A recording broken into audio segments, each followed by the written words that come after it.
In a world that feels just, well, permanently hyperconnected, where every single interaction, every text, every passing glance feels like it's being intensely evaluated, a certain kind of exhaustion really sets in. Oh, absolutely. It's draining. Yeah, it really is. Feelings of social inadequacy, of sheer awkwardness, or just that relentless inner voice telling you that you simply don't belong. Those feelings are incredibly common for so many of you listening. Right. But what if I told you that voice is actually lying to you? What if the very things you are convinced are your fundamental, unfixable flaws are actually just illusions created by a misguided survival mechanism? Today we are diving deep into the acclaimed psychological masterpiece, How to Be Yourself, Quiet Your Inner Critic, and Rise Above Social Anxiety, authored by clinical psychologist Ellen Hendriksen, PhD. Such an incredible piece of work. It totally is.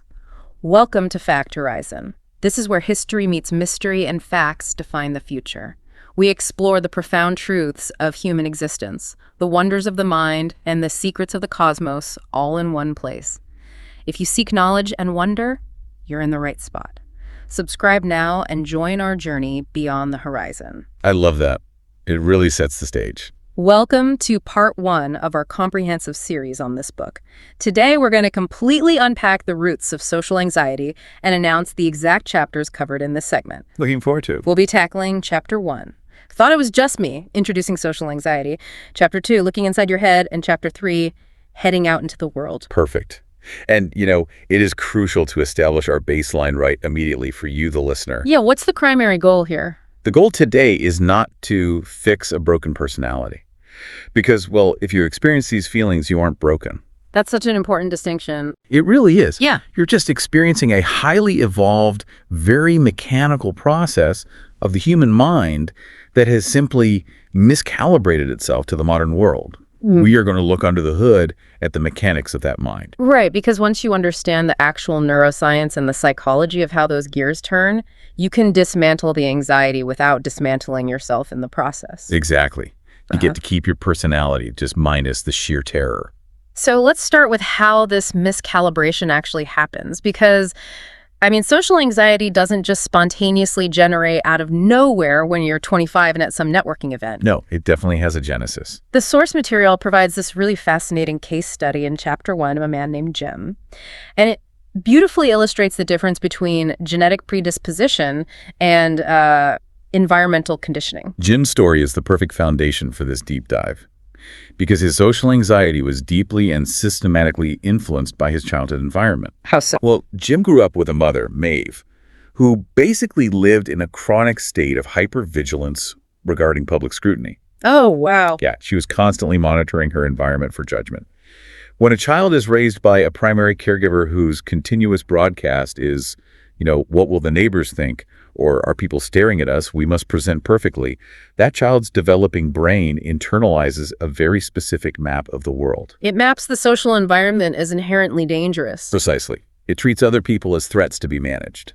But wait, a lot of people have anxious parents and they don't develop clinical social anxiety. So is this just like a psychological mirroring effect, or is there a biological component to Jim inheriting this fear? It's both, actually, and that's where it gets complex. While anxiety disorders definitely have genetic components, like you might inherit a highly reactive nervous system. Social anxiety specifically is a learned behavioral response. So it's built on top of that genetic foundation. Exactly. Think of genetics as the hardware and the environment as the software. Jim's hardware might have been slightly sensitive to begin with, but his mother's constant fear installed a software program that treated everyday social interaction like a life or death threat. He developed this hypervigilant radar just to survive his own childhood. Right, because as a child, tuning into his mother's anxiety was how he stayed safe. He had to anticipate the danger she was seeing. Which brings us to his teenage years, the ultimate stress test for this kind of software. Oh, teenage years are brutal for this. Seriously. The text highlights this defining moment where adolescent Jim finds out a girl named Dina actually likes him. Now, socially, this should be a massive win, right? You would think so, absolutely. But instead of being thrilled, Jim's threat detection system just goes completely haywire. He retreats entirely and avoids her. And that specific reaction to the avoidance is the absolute linchpin of social anxiety. Why is that the linchpin? Because when Jim avoided Dina, his nervous system experienced an immediate, powerful drop in distress. I see. His amygdala, the fear center of the brain, logged a very clear piece of data. It basically said, we were in extreme danger, we ran away, and now we are safe. Avoidance equals survival. But if avoidance gives the nervous system immediate relief, isn't the brain just doing its job? Like it identifies a stressor and removes you from it? Why is that universally classified as damaging? Because of what psychologists call operant conditioning, specifically negative reinforcement. Right. Yes, the brain gets a short-term reward, the relief of anxiety, but that relief comes at a catastrophic long-term cost. Because he never actually finds out what would have happened. Exactly. By avoiding the situation entirely, Jim denied his brain the opportunity to gather new, contradictory data. He never tested the hypothesis that interacting with Dina might actually be pleasant, or at the very least, non-lethal. So the original false belief that her affection was a dangerous threat just solidifies into an unquestionable fact. Yes. Avoidance doesn't cure anxiety. It acts as an incubator. The fear grows exponentially in the dark. Okay, I follow the mechanics of the avoidance, but I'm honestly stuck on the trigger. Why was a girl liking him a threat in the first place? It seems counterintuitive, right? Totally. If social anxiety is about fearing rejection, wouldn't someone showing actual interest be the ultimate cure? You would definitely think so. But that assumes the core fear is simply about being disliked. The text reveals that the true terror driving social anxiety is something much more profound. What is it? It's a concept Dr. Hendriksen calls the reveal. The reveal. I mean, that sounds like a horror movie trope. To the nervous system, it absolutely is a horror movie. The reveal is the deep-seated terror that a perceived catastrophic flaw you are hiding will suddenly be exposed to the world. Oh, wow. Yeah, it's the conviction that underneath your carefully managed exterior, you are fundamentally unacceptable. So any intimacy, any close social interaction, like a girl showing romantic interest, is an active threat. Exactly, because it brings someone close enough to see the reveal.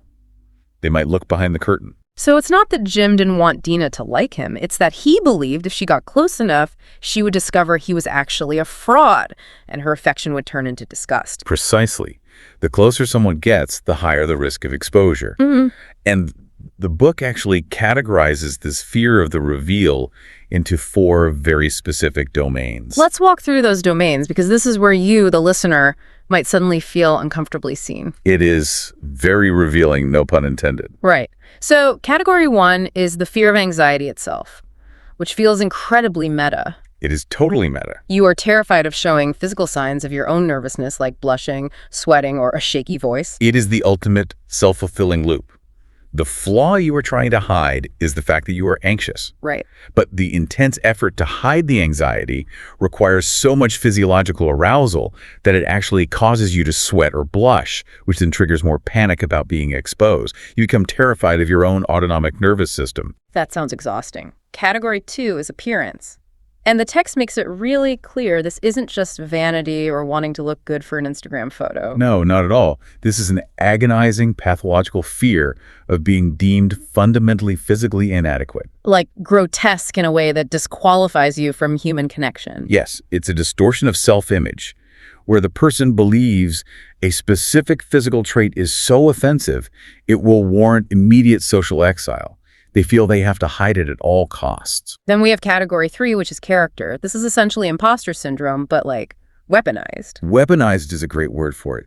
It's the fear of being exposed as incompetent, selfish, fraudulent, or just inherently bad. So the person is convinced they're essentially tricking everyone into liking them. Right, and any deep conversation feels like an interrogation that might blow their cover. And finally, category 4 is social skills. The sheer terror of being awkward, of running out of things to say. Or just the fear of being perceived as excruciatingly boring or weird. When you look at Jim through the lens of these 4 categories, his avoidance of Dina makes complete logical sense within the framework of his distorted software. It does.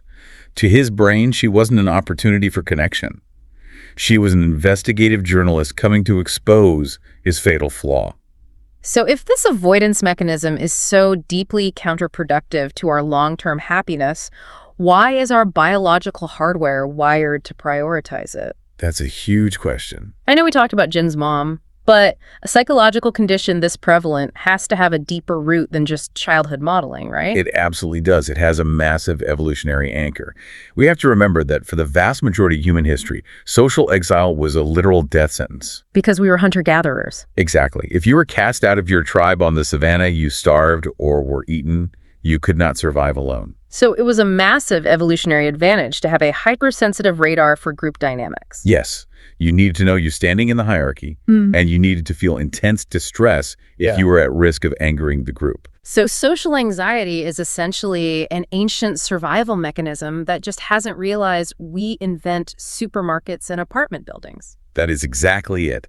The biological stress response, the release of cortisol and adrenaline when you feel socially threatened, is the exact same biological sequence your ancestors experienced when they were being judged by the tribal elders. The book uses a brilliant metaphor for this, actually, the apple tree analogy. Yes, I love this analogy. It explains the idea that social awareness is naturally a good thing. Right. A healthy level of social awareness, empathy, reading the room, caring about group harmony is like a well-tended apple tree. It bears good fruit. We absolutely needed to function in a cooperative society. I mean, psychopaths have zero social anxiety, and we don't want to be psychopaths. The capacity for social awareness is inherently positive. But social anxiety is what happens when you stop pruning the tree. Yes. Without regular pruning, which means reality testing your fears and regulating your nervous system, the tree grows completely wild. It becomes completely overgrown. The branches tangle, it blocks out the sun, and it stops bearing fruit. That overgrown, unpruned tree is paralyzing social anxiety. The underlying trait isn't the problem, it's the unchecked hypervigilance of that trait. Exactly. I want to clarify something here because a lot of people listening who prefer a quiet night in might be diagnosing themselves with social anxiety right now. We need to explicitly separate this overgrown apple tree from basic introversion. It is a critical distinction, and honestly, they are frequently and incorrectly conflated. How does the text differentiate them? Introversion is not a pathology. It is a neurological baseline regarding how you respond to dopamine and stimulation. It dictates how you recharge your energy. Right. An introvert expends energy in highly stimulating social environments and requires low stimulation solitude to recharge. An extrovert gains energy from social stimulation. So introversion is literally just how the battery operates. Exactly. Social anxiety, however, is a learned fear response. It is a virus in the software that violently drains the battery, while simultaneously telling you that you are fundamentally broken. An introvert seeks solitude because it is restorative and peaceful. Yes, whereas a socially anxious person seeks solitude as an emergency escape hatch to avoid the excruciating fear of judgment. That's a stark difference. An introvert enjoys the quiet. The socially anxious person is often miserable in the quiet. They're agonizing over the party they didn't go to, but they feel trapped there. Exactly. It's a prison, not a sanctuary. But if introversion isn't the precursor to social anxiety, what is? The text mentions a specific developmental trait discussed in Chapter 1 called behavioral inhibition. Yes, this comes from developmental psychology, particularly the work of Jerome Kagan. What did his research show? Behavioral inhibition is a very early, observable, temperamental tendency in some infants and toddlers to withdraw from the unfamiliar. So like new toys or new people. Right. When presented with a new toy, a new sound, or a new person, their natural biological response is high amygdala reactivity. They basically freeze, cry, or retreat. So they are naturally more cautious. But how does "I'm cautious about this loud toy" harden into the agonizing perfectionism we see in adult social anxiety? It happens when that natural caution is perfectly accommodated rather than gently challenged over time. What do you mean by accommodated? Well, if a behaviorally inhibited child is allowed to retreat from every single new or slightly stressful experience, like if the parents constantly swoop in to remove the stressor, the child never develops a tolerance for the unknown. They learn a dangerous lesson. Yes, they learn. The only way to feel safe is to never make a mistake and never enter an unpredictable situation. And human interaction is basically the most unpredictable situation on Earth. Exactly. You cannot control what another person will say or do. So, the socially anxious mind attempts to control the only variable it actually can, itself. So it demands absolute perfection. Yes. If I script every word, if my posture is flawless, if I never show a hint of nervousness, then I can avoid the reveal. Perfectionism becomes the armor against unpredictability. Okay, so we have the evolutionary hardware, the behavioral inhibition, the learned avoidance. That wraps up the core of Chapter 1. Let's move into Chapter 2, looking inside your head. This is where things get really fascinating. Yeah, let's talk about the actual enforcement mechanism, because when I'm walking into a crowded room, it's not evolution whispering in my ear. It's a very specific, often vicious, internal voice. Right. The text calls this the inner critic. The inner critic. It sounds so official. It really is the primary cognitive driver of social anxiety. It is a relentless, punitive internal monologue. But the truly tragic paradox of the inner critic is that it genuinely believes it is protecting you. I have to push back on that. How can a voice that tells you you're worthless, boring, and visibly sweating be considered protective? It does sound counterintuitive. It sounds like pure self-sabotage. If this is an evolutionary mechanism, couldn't evolution have given us a polite, objective advisor instead of a bully? It's a great question. But you have to remember that the primitive survival brain doesn't care about your self-esteem. It only cares about your physical survival. So, uses whatever works. Exactly. The inner critic operates on brutal binary logic. It thinks, if I beat you up internally and convince you to stay quiet and invisible in the corner, you won't say something stupid. And if you don't say something stupid, the tribe won't exile you. Right. Therefore, by making you feel terrible, I am keeping you alive. It sacrifices your happiness for your safety. That is dark, but it makes an eerie kind of sense. It's like a bodyguard who locks you in a windowless room so you don't get mugged. You're safe, but you're a prisoner. That's a brilliant way to put it. And the source material highlights some incredible clinical data on how this critic actually manipulates our memory. Dr. David Clark's research on this is staggering. Dr. Clark's work is foundational here because it proves that social anxiety isn't just an attitude. It involves active cognitive distortions, specifically regarding memory retrieval. How does that work mechanically? He ran experiments showing that when anxious participants are anticipating a social situation, their brains recall negative descriptors about themselves with alarming speed and frequency. While positive descriptors are what, just blocked? Yes, they are virtually inaccessible. So it's a literal biological filter. Yes, it's deeply related to state-dependent memory. When the nervous system shifts into a threat state, the hippocampus, which handles memory, alters its search parameters. It changes what it's looking for. Exactly. It essentially goes to the mental filing cabinet, ignores all the files labeled competence, success, and connection, and only pulls the files labeled awkward silences, rejections, and embarrassments. The inner critic creates a funhouse mirror version of your own history to justify its current panic. Yes, it cherry-picks your worst moments to prove you are in danger. And this memory manipulation fuels what the text calls the cycle of dread. Because this isn't just happening while you're talking to someone, right? No, not at all. It's a prolonged psychological torture that happens before and after the event. The cycle of dread is defined by two distinct phases: pre-event processing and post-event processing. Let's break those down. Pre-event processing is the anticipatory anxiety. It can start days or even weeks before a social engagement. Your inner critic forces you to mentally rehearse every possible catastrophic scenario. You envision spilling a drink, offending the host, having a panic attack in the middle of a sentence. Exactly. It completely depletes your cognitive bandwidth before you even arrive at the event. You're exhausted before it starts. And then let's say you push through, you go to the event, you actually have a decent time, nobody laughed at you, you didn't spill anything, you should be in the clear, right? You'd hope so. Yeah. But then comes post-event processing. The dreaded car ride home. Yes. This is the agonizing rumination on the car ride home or lying awake at 3 a.m. Your brain scrubs through the memory of the evening like a forensic investigator looking for a crime. Why did I use that specific word? I think the host looked away when I was telling that story. I must have been boring them. I laughed too loud. The inner critic takes entirely neutral interactions and twists them into hard evidence of social failure. It's exhausting just talking about it. It's like being on trial, and the prosecutor, the judge, and the jury all live inside your own head. It really is. So the million-dollar question for the listeners: how do we overthrow this courtroom? If this software is so deeply entrenched in our memory retrieval and our survival instincts, how do we actually update the system? This is where we shift from pathology to protocol. Okay, good. We need some solutions. We can't violently amputate the inner critic. I mean, you can't surgically remove your survival instincts. But you absolutely can reprogram the software. And the entire basis for this hope is neuroplasticity. The brain's ability to rewire itself. Exactly. For decades, it was believed the adult brain was relatively static.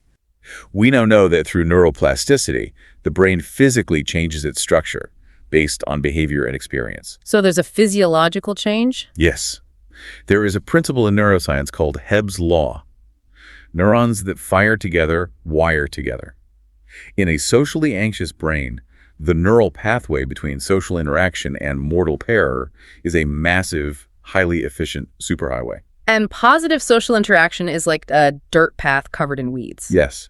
But when you engage in cognitive behavioral techniques, and more importantly, when you change your actual physical behavior, you begin to lay down new neural pathways. By repeatedly firing new sequences. Exactly. Social interaction leading to neutral or positive outcome paves a new highway. And because the brain is efficient, the old fear highway literally undergoes synaptic pruning. It degrades from lack of use. So we aren't just trying to think happy thoughts. Yeah. We are actively directing biological construction in the prefrontal cortex. That's exactly what you're doing. So let's give the listener the blueprints. The text provides specific cognitive tools to disrupt the inner critic, starting with the replace tool. How does this work mechanically during that agonizing pre-event processing? The replace tool targets the cognitive distortion of catastrophic thinking. The inner critic thrives on vagueness. It whispers sweeping, undefined threats, right? Yes, things like, it's going to be a disaster, or everyone will hate you.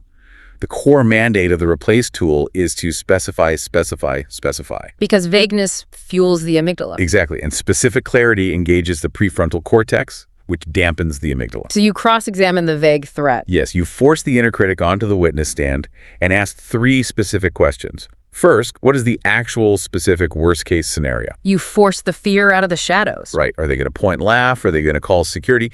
Usually when you articulate the worst-case scenario, it immediately loses its mythological power. Because realistically, the absolute worst thing that happens at a networking event is a slightly awkward silence, or someone politely saying they need to grab a drink and walking away. It's uncomfortable, but it's not a firing squad. Exactly. Then you ask the second question. What are the actual statistical odds of this worst-case scenario happening? Because anxious brains conflate possibility with probability. Precisely. Is it possible you'll trip, fall into the cake, and ruin the wedding? Yes. Is it probable? No. And the third question. If the highly improbable worst-case scenario does happen, what is my concrete coping strategy? So if there is an awkward silence, what exactly will I do? Right. Well, I will ask them a question about their weekend, or I will politely excuse myself to use the restroom. By defining the threat, calculating the real odds, and creating a contingency plan, you strip the inner critic of its power. You've replaced blind panic with a practical executive function assessment. That makes total sense for the anticipatory anxiety. But what happens during the post-event processing when the inner critic is attacking you for a mistake you actually did make? That requires a different approach. Right, because what if you did stumble over your words? That's where the second tool comes in, the embrace tool. Yes, the replace tool is a cognitive logical intervention. But the embrace tool is an emotional intervention. How does it work? It is designed to counteract intense self-judgment with self-compassion, mindfulness, self-kindness, and calming humanity. I feel like self-compassion is a term that gets thrown around a lot in wellness circles, almost to the point of losing its meaning. How does Dr. Hendriksen define its actual utility here? It's not about toxic positivity or letting yourself off the hook. The inner critic operates on the assumption that you are uniquely flawed. That you are the only person in the room who feels awkward. Exactly, and therefore, your awkwardness is a catastrophic failure. The embrace tool requires you to actively, consciously remind yourself of our shared common humanity. Literally everyone feels inadequate at times. Everyone misreads social cues. Everyone has days where they feel unintelligent or unattractive. So you are actively taking yourself off this lonely pedestal of being uniquely, specially broken. Exactly. And from a neurobiological standpoint, when you attack yourself, your brain perceives you as the threat, triggering cortisol release. But when you practice self-compassion, speaking to yourself with the same empathetic tone you would use for a struggling friend actually stimulates the mammalian caregiving system in the brain. Which releases oxytocin, right? Yes, releasing oxytocin and downregulating the fear response. You literally soothe your own nervous system. Okay, so we have replace and embrace to handle the thoughts. That perfectly concludes Chapter 2, but thoughts are only half the battle, which brings us to Chapter 3, heading out into the world. Action is where the real change happens. Right, because you mentioned earlier that the only way to truly prune those fear pathways is through changed behavior. The source material references an incredibly compelling real-world example of this. Brandon Stanton, the creator of Humans of New York. Brandon Stanton's story is a masterclass in how behavior rewires the brain. For those who don't know, he approaches complete strangers on the streets of New York, takes their portrait, and asks them deeply intimate questions. You would assume a person who does this has zero social anxiety and limitless natural confidence. Right, you'd think he's just an extreme extrovert who loves talking to strangers. But the truth is, when he started, he was terrified. He was profoundly anxious about approaching people. Really? His inner critic must have been going crazy. It was screaming at him that people would yell at him, reject him, or think he was a creep. Mm-hmm. If he had waited until he felt confident to start his project, Humans of New York would never exist. So how did he do it? How did he bypass the terror? He utilized a psychological strategy that is highly effective for social anxiety. Mm-hmm. He adopted a structured role. How does that work? By holding a camera and defining himself not as Brandon, a guy awkwardly trying to talk to strangers, but as Brandon, a photographer conducting a specific project, he completely shifted his cognitive load. Wait, I need to push back on this. Isn't adopting a role or faking it till you make it just feeding into the imposter syndrome we talked about earlier? It sounds like it, but it's different. If you are terrified of the reveal, isn't playing a character just building a thicker mask? That is a brilliant distinction to make. But adopting a structured role is fundamentally different from faking a personality. How so? Faking a personality is trying to pretend you are witty and extroverted when you aren't. That takes massive cognitive effort and fuels the fear of the reveal. A structured role, however, is about narrowing your behavioral parameters to reduce executive functioning load. Explain that. How does holding a camera reduce the load? When you are socially anxious, the ambiguity of a situation is terrifying. What do I say? Where do I stand? What are the rules? It's overwhelming. Yes. A structured role provides a script and a clear set of rules. If you volunteer to hand out name tags at a networking event, you have a role. You aren't someone trying to mingle. You are the name tag distributor. Your required behavior is instantly simplified. Smile, ask for a name, hand them a tag. By removing the ambiguity, you dramatically lower the amygdala's threat response. The role acts as a temporary scaffold. And once the anxiety drops because you feel secure in the role, your natural personality can safely emerge. Stanton didn't fake being confident. He leaned on the structure of the camera until his brain realized the strangers weren't a threat. Action preceded the feeling of safety. Action precedes safety. You don't wait for the anxiety to clear to do the thing. Doing the thing clears the anxiety. That is such a powerful takeaway. It changes everything. It really does. And I want to leave you, the listener, with a final thought on that. If a structured role like holding a camera or handing out name tags can completely bypass your inner critic, what does that say about the limits of that critic? Maybe the confident, capable person who emerges once that scaffolding is in place isn't a fake version of you at all. Maybe that is the real you, finally set free. What a profound thought to end on. Absolutely. Well, this wraps up the first half of our journey. In part 2, we will conclude our analysis by exploring the following topics. Chapter 4, Busting the Myths of Social Anxiety, covering internal versus external attention, the illusion of transparency, perfectionism, and social skills. And Chapter 5, All You Have to Be is Kind, focusing on proximity, repetition, disclosure, and building genuine friendships. Welcome to part 2 of our deep dive into Ellen Hendriksen's How to Be Yourself, Quiet Your Inner Critic, and Rise Above Social Anxiety. Which has just been a completely paradigm-shifting book for so many people. Oh, for sure. I mean, if you were with us for part 1, you know we laid the groundwork about what social anxiety actually is. But today, we are getting into the real mechanics of how to dismantle it. We're specifically going to cover Chapter 4, which is Busting the Myths of Social Anxiety, and Chapter 5, called All You Have to Be is Kind. Right, and these chapters are where the theoretical really becomes practical. This is where we look at how our brains actively lied to us in social situations. Yeah, that act of lying is just wild to me. So let's jump right into Chapter 4 and start busting these myths, because I think the first myth we have to tackle is this idea that, to survive a social interaction, you have to constantly monitor your every single move. Yes, the hypervigilance myth. This is such a common trap. People think, if I just pay close enough attention to myself, I can catch the awkwardness before it escapes my mouth. Right, like you're your own thought police or something. Exactly. And Dr. Hendriksen illustrates why this fails so spectacularly with a clinical case study of a young man named Diego. Oh, I really related to Diego. So he's a medical student, right? He is. And he spent years in the classroom. Now, the classroom is a highly structured environment where he feels completely competent. He knows the rules. But suddenly, his training shifts, and he transitions to clinical hospital rotations. Which is basically stepping into pure chaos. Total chaos. Now he is on the hospital floor. He's surrounded by attending physicians, nurses, vulnerable patients.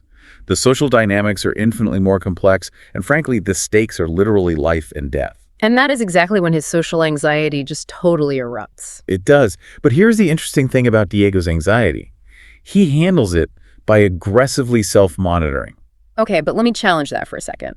Because if I am Diego's patient, or honestly, if I'm the attending physician supervising him, I think I kind of want Diego monitoring himself. I mean, I want him obsessing over his tone and his posture and making sure he's using the exact right medical terminology. Well, on the surface, that seems incredibly logical. Right, because the stakes are so high. Yeah, but we have to understand cognitive load. We have to look at how much processing power the human brain actually possesses at any given moment. The brain's RAM, basically. Exactly. Think of Diego's brain like a computer with a very finite amount of RAM. When he walks into a patient's room, his inner critic demands that he open a dozen internal diagnostic tabs. Just massive background processing. Right. So he is monitoring his hand gestures. He is analyzing the pitch of his own voice.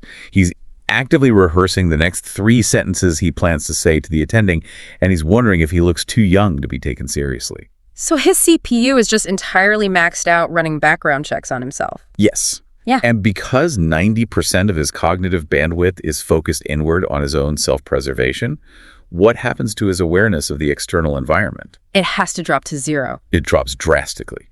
So a patient is sitting right in front of him explaining a subtle but critical symptom, and Diego literally cannot hear it. Wow. He misses the medical clues, not because he is a bad student or because he doesn't care, but because the anxiety has created a closed, self-obsessed circuit.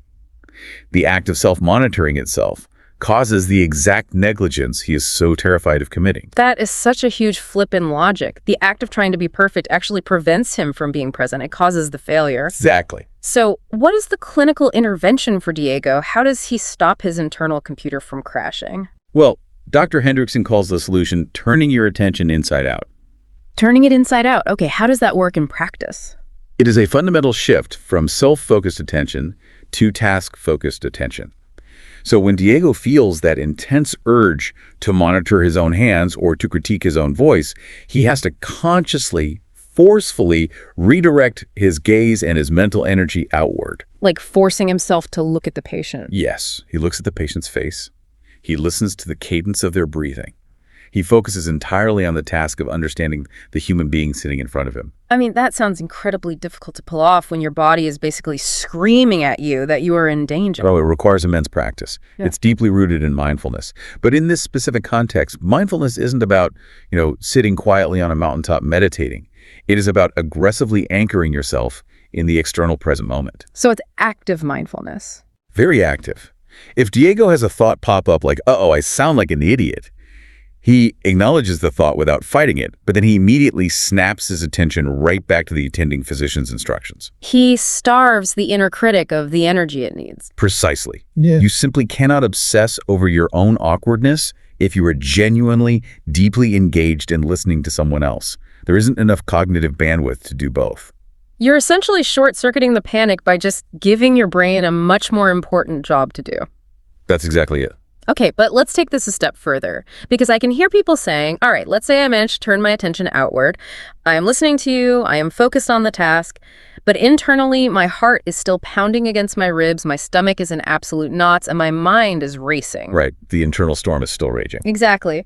And my inner critic says, sure, you're listening, but they can see how terrified you are. Your anxiety is radiating off you like heat waves on a highway. Yes. And this brings us directly to the second massive, paralyzing myth from Chapter 4. The belief that how you feel on the inside is exactly how you look on the outside. Which is almost never true. Rarely ever true. In psychology, We refer to this specific cognitive distortion as the illusion of transparency. The illusion of transparency. I really love that phrase. It implies that we walk around believing our skin is made of glass. Like everyone can see right through you. Yeah, like they can look through our ribs and actually see our internal organs panicking. That is a very visceral way to put it, but it's totally accurate. It is a profound overestimation of how well other people can read our internal emotional states. And Dr. Hendriksen introduces this fascinating case study of May to really demonstrate this. Right, May. She had a terrible fear of public speaking, didn't she? An intense, career-limiting fear of public speaking. And May's specific version of this fear was the absolute certainty that her internal panic was completely visible to everyone in the audience. She thought she looked as crazy as she felt. Exactly. She assumed that because she felt like a chaotic, trembling mess internally, she must literally look like a chaotic, trembling mess externally to the crowd. And as a clinical intervention for this, Dr. Hendriksen makes May do pretty much the absolute last thing someone with the fear of public speaking wants to do. She makes her watch a video recording of her own presentation. Which just sounds like pure torture for someone with social anxiety. Oh, absolute torture. It is highly uncomfortable, yes. But behavioral experiments require undeniable, hard evidence to break entrenched beliefs. You can't just tell May she looks fine. She won't believe you. She has to see it. Exactly. So when May finally sat down and watched the footage, she was bracing herself to witness a total catastrophe. But what she saw genuinely shocked her. She didn't look terrified at all, did she? She did not. She looked fine. I mean, maybe she cleared her throat once or twice. Maybe her posture was slightly stiff. But overall, she looked completely competent and put together. Wow. The catastrophic internal storm simply did not manifest externally. So the glass skin just isn't real. We are vastly more opaque than we realize. I mean, think about a time you were forced to speak at a wedding. Or maybe you were on a terrifying first date. You felt like you were just vibrating with anxiety. And afterward, a friend comes up to you and says, wow, you seem so calm and collected. And your first instinct is to think they're just lying to you to be polite. Yes, but they aren't lying. That is the illusion of transparency in real time. They literally could not see the panic you were experiencing. And when you synthesize Diego's self-monitoring with May's illusion of transparency, it reveals a truth that should drastically lower the stakes of any social interaction for you. Which is? That most people are far too preoccupied with their own lives, their own inner critics, and their own task-focused attention to ever notice the tiny micro-expressions of discomfort that you are so hyperfixated on. You are not under a microscope. I think that is so freeing. But, and there's always a but with the inner critic, if they can't see our anxiety, and if turning our attention outward actually makes us better listeners, why do so many of us still walk away from parties or meetings feeling like we just utterly failed? Right. Even if it went objectively well. Yeah. Even if no one saw me sweat, I still get to my car and think, I didn't say anything funny, I didn't impress the boss, I am a total failure. That specific phenomenon is driven by the brutal taskmaster of perfectionism, which is the third myth we have to bust. Perfectionism. Yes, socially anxious individuals often drastically misjudge their social interactions because their baseline for what constitutes success is completely warped. And we see this perfectly illustrated in the case study of Rosie. Rosie is a fascinating case because her anxiety isn't just about surviving a conversation. It's about completely dominating it. Right. She puts this immense crushing pressure on herself to be the smartest, wittiest, most charming person at any casual dinner party. Which is exhausting. It's impossible. Rosie believes that anything less than flawless execution is a catastrophe. If she isn't delivering perfectly timed punchlines, she views the entire interaction as a total failure. She's grading herself on an impossible curve. Exactly. She is demanding a 100% score in human interaction. But human interaction is inherently messy, it's unpredictable, it's fluid. So what is the clinical antidote that Dr. Hendriksen offers to someone like Rosie? It's a phrase that our modern achievement-obsessed culture absolutely hates. The advice is, dare to be average. Oh, wow. Yeah, I have to push back on this a little bit. I thought you might. Dare to be average just sounds, I don't know, terribly depressing. We spend our whole lives being told to strive for excellence, to stand out, to be exceptional in everything we do. So telling someone who is already struggling with social confidence to just be average feels like telling them to just give up and blend into the wallpaper. I completely understand the resistance to that phrase. It goes against a lot of our cultural programming. But we have to look at the actual mechanics of the anxiety here. Striving to be exceptional in a casual social setting is the very thing causing the paralysis. How so? Think of a casual conversation as a simple dance. Rosie is trying to perform a heavily choreographed, highly technical Broadway routine in the middle of a crowded, casual bar. Oh, that's a great image. The cognitive load required to maintain that level of performance is immense, and a single misstep feels like a catastrophic failure to her. So, daring to be average is simply giving yourself permission to just sway to the music like everyone else in the room. It releases the pressure valve? Precisely. It lowers the stakes entirely. When you aim for good enough, you no longer have to curate a witty comeback for every single statement. You can just nod, take a sip of your drink, and say, yeah, I totally agree with that. Which is what normal people do. Exactly. And ironically, by dropping the exhaustive performance, Rosie allowed her authentic self to finally surface. People do not connect with heavily manicured, perfect avatars. Perfection is intimidating. We connect through relaxed, ordinary, slightly flawed humanity. Okay, lowering the bar makes a lot of sense. But what if my inner critic tells me that I can't even clear the lowered bar? What do you mean? Like, what if I truly believe that I don't possess the basic, average tools for human interaction? We see this all the time. People who genuinely believe they just missed the class on how to make small talk or how to read body language or how to banter. This is a deeply entrenched narrative for many people. It's the fourth myth.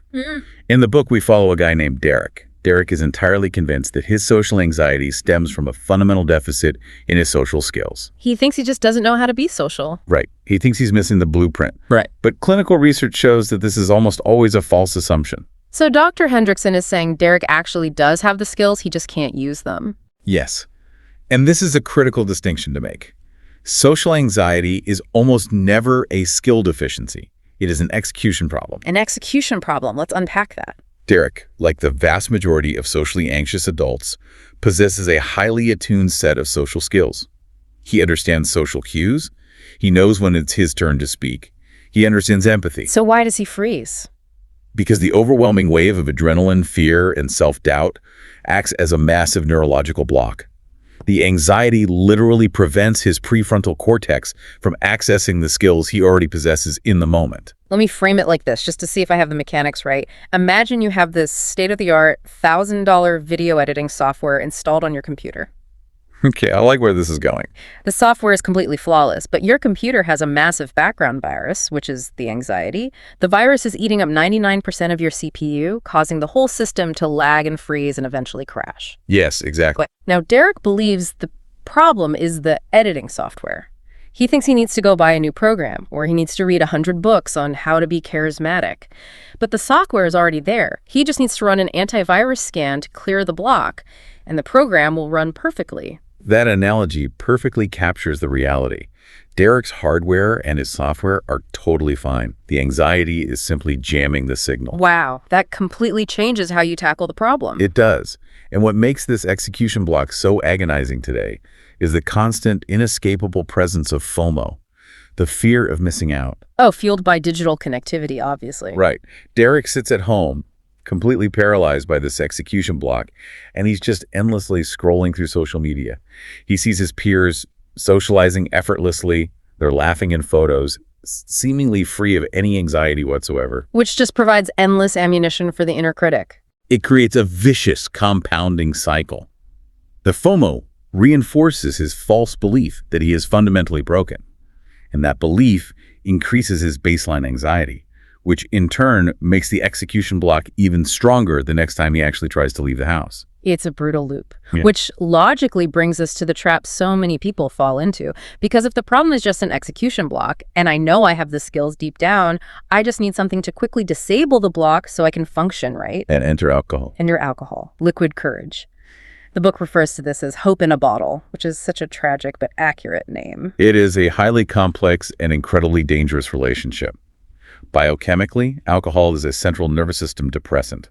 It temporarily dampens the alarm bells in the amygdala, and it reduces inhibition. So for someone trapped in Derek's cycle, having 3 drinks before a party feels like an absolute miracle cure. It really does. Suddenly, the inner critic is quiet, the execution block dissolves, and they can converse, they laugh, they connect. So if it works to drop the block, why is it a myth? Why is it so dangerous? Because it creates a profound psychological distortion.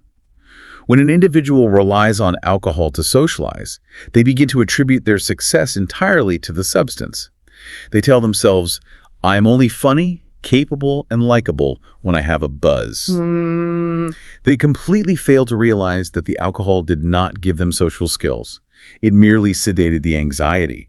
The humor, the warmth, the empathy, those were always theirs. It robs them of the opportunity to build any genuine confidence. They're essentially just renting charisma by the hour rather than earning it. That's exactly right. And because they never practice managing the anxiety block while sober, the fear of socializing without alcohol just grows even larger. It halts psychological growth entirely. And clinically, using substances as a primary coping mechanism for anxiety frequently spirals into dependency, which compounds the original issue with devastating secondary problems. It's a Band-Aid that eventually causes an infection. Right. True recovery requires recognizing that you inherently possess the capability to connect, completely unassisted by chemicals. Okay, so we have systematically dismantled the myths from Chapter 4. We know we shouldn't constantly self-monitor. We know our anxiety isn't broadcasting on a neon sign. We know we don't have to perform a perfect Broadway routine. We actually possess the social software, and alcohol is a false prophet. A lot of ground covered. It is a massive amount of theory. But theory doesn't stop your hands from sweating when you are standing outside the door of a crowded room. So how do we take these concepts and forge them into actionable tools for the real world? Well, the book transitions from cognitive reframing to behavioral action. We have to look at the power of structure and roles, because social anxiety thrives in vague, open-ended environments where the rules of engagement are unclear. It's like being dropped into an open-world video game with no quest markers and no map. You just wander around panicking about what you're supposed to be doing. Yes, and adopting a defined role provides the map. The book uses a fascinating historical example to illustrate this. Johnny Carson. The king of late-night television. Exactly. Now, by all accounts, Carson was deeply introverted and notoriously shy in his private life. He struggled immensely with unstructured social mingling. Wait, really? How does a deeply shy person dominate television for decades? Because being the host was a highly structured role. It provided him with a script, it gave him a physical desk to sit behind, a clear purpose, and very defined boundaries for the interaction. He had rules to play by. Right. He wasn't navigating the terrifying vulnerability of just being Johnny out in the wild. He was executing the professional duties of the host. The role acted as a psychological shield that allowed his natural humor to operate without the execution block. I love that concept. It reminds me of the physician mentioned in the text, Aisha. Yes, Aisha's story is incredible. She struggled deeply with personal insecurity and social anxiety in her peer group. But when she assumed the role of a patient advocate, when she had to fight the hospital bureaucracy to get proper care for someone else, she became an absolute force of nature. Her anxiety practically vanished. Right. The structure of advocacy gave her permission to be vocal, persistent, and visible in a way she never felt authorized to be when she was just representing herself. Finding a role that aligns with your core values, whether it is service, advocacy, or even just organization, can be an incredibly powerful bridge into social engagement. But I do have to interject a crucial clinical warning here. Okay, what's the warning? We have to very clearly differentiate between healthy structure and unhealthy safety behaviors. What is the defining line? Because volunteering to take coats at a party sounds a bit like hiding to me. The intention and the outcome define the line. A healthy structure prompts engagement. If your role is taking coats, or managing the agenda at a meeting, or pouring drinks, those actions force you to interact with people. You're still making eye contact and speaking. Exactly. The role just lowers the cognitive load by giving you a script. A safety behavior, conversely, is designed entirely to avoid interaction. So, standing in the corner intensely scrolling through emails you've already read just to look busy? Or averting your eyes when walking down the hall, wearing headphones in a collaborative space, or over-rehearsing a single sentence in your head so intensely that you aren't listening to the conversation. Those are safety behaviors. Yes. They hinder genuine self-expression. They trick you into thinking you are participating while actually keeping you firmly locked inside the anxiety loop. Healthy structure pushes you outward. Safety behaviors pull you inward. That makes perfect sense. And this naturally brings us into Chapter 5, which is really about taking all this hard work and applying it to the ultimate goal. Right. Chapter 5, all you have to be is kind. Because what is the true goal of all this terrifying, difficult work? It isn't just to learn how to endure a networking event without your hands shaking. The ultimate objective is human connection, It's about building meaningful adult friendships. which, let's be honest, is incredibly hard, even if you have zero social anxiety. Making friends in your 30s, 40s, or 50s is notoriously difficult. The cultural narrative is basically that you make your friends in high school or college, and then you just coast for the rest of your life. And the sociological reality is that social circles naturally shrink as we age. We lose the built-in proximity of university dorms or entry-level jobs. People move, they start families, they get completely consumed by careers. You aren't just thrown into a room with 30 people your age every day anymore. Exactly. And unfortunately, studies consistently show that a staggering number of adults find themselves without a single close confidant outside of their immediate family. This lack of deep connection is profoundly lonely, and it is terrible for our physical and mental health. And when you drop severe social anxiety into that already difficult landscape, it creates a massive, seemingly insurmountable hurdle. So how does Dr. Hendriksen suggest we actually start? Well, first, we have to avoid a very specific cognitive trap that socially anxious people fall into when trying to make friends. The trap of instant chemistry. Instant chemistry, like love at first sight, but for friends. Pretty much. When we are desperate for connection, but we are terrified of the vulnerable process of building it, we often fall back on these romanticized narratives. We believe friendship should happen instantaneously, like a movie montage. Right, you meet someone at a bookstore, you banter flawlessly about a novel, you laugh, and boom, you are instantly best friends. And when that magical instantaneous spark doesn't happen, which it rarely does in real life, the inner critic jumps right in. It says the conversation was slightly awkward, there were pauses, you failed, they don't like you, give up. Exactly. It ignores the actual mundane mechanics of how adult friendships are formed. Friendship requires two very unglamorous things: Sure. proximity and repeated interactions over a sustained period. It takes shared experiences, it takes small talk, and the gradual building of trust through mutual disclosure. Let's unpack that word. Disclosure. It sounds like a legal term, but clinically, it just means sharing real, genuine information about yourself, right? Yes. It is moving beyond the weather and the commute. Sharing personal anecdotes, your actual opinions on a subject, your minor frustrations, your hopes, that is what fosters intimacy. It's the bridge from polite acquaintance to meaningful connection. But disclosure is utterly terrifying for someone with social anxiety. Why? Because it directly, explicitly triggers the fear of the reveal. Oh, because if I tell you a real story about my life, or if I admit a minor insecurity, it feels like I am voluntarily handing you the ammunition to judge me. I am lowering the drawbridge for the assassin. It feels incredibly dangerous. You are taking the initiative, you are overcoming that inertia, and you are exposing yourself.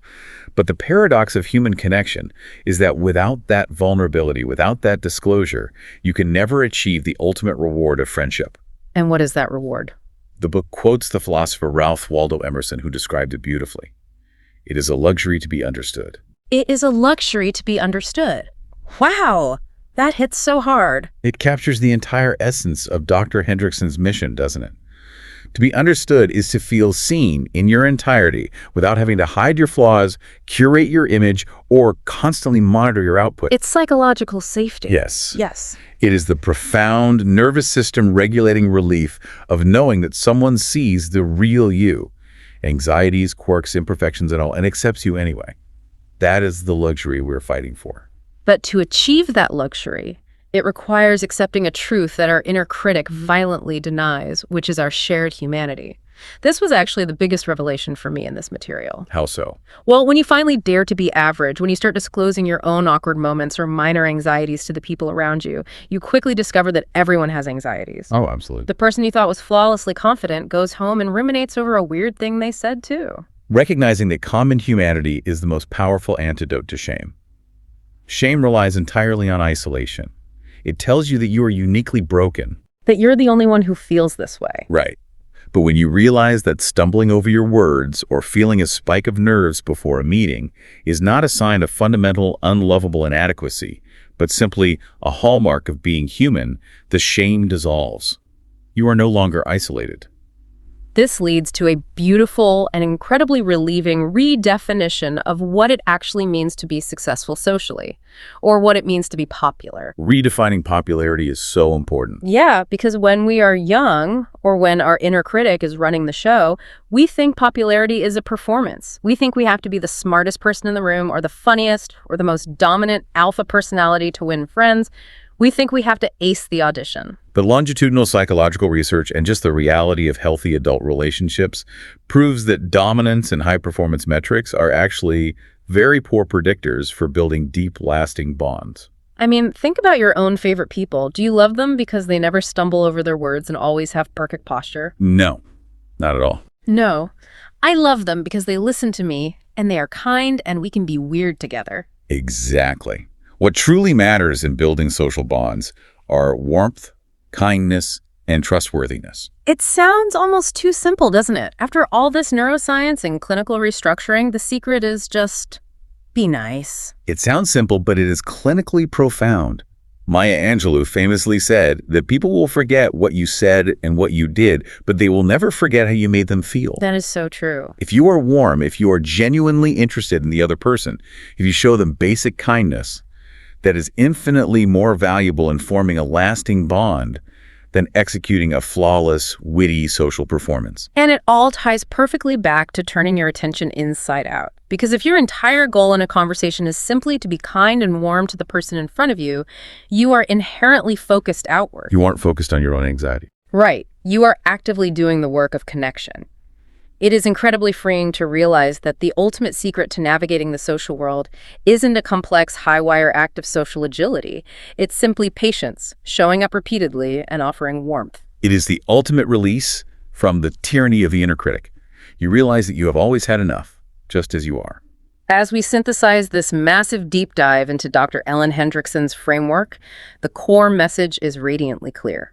Your social anxiety is a miscalibrated alarm system. It is a learned set of fears, deeply ingrained, yes, but ultimately malleable. It is not a life sentence. By turning your attention outward to break that ram-crashing loop of self-monitoring, by challenging the glass skin illusion of transparency, and by daring to be wonderfully, authentically average, you take the power back. You physically rewrite the neural pathways of your brain through brave, structured action, and you lean into the warmth and kindness that actually builds true connection.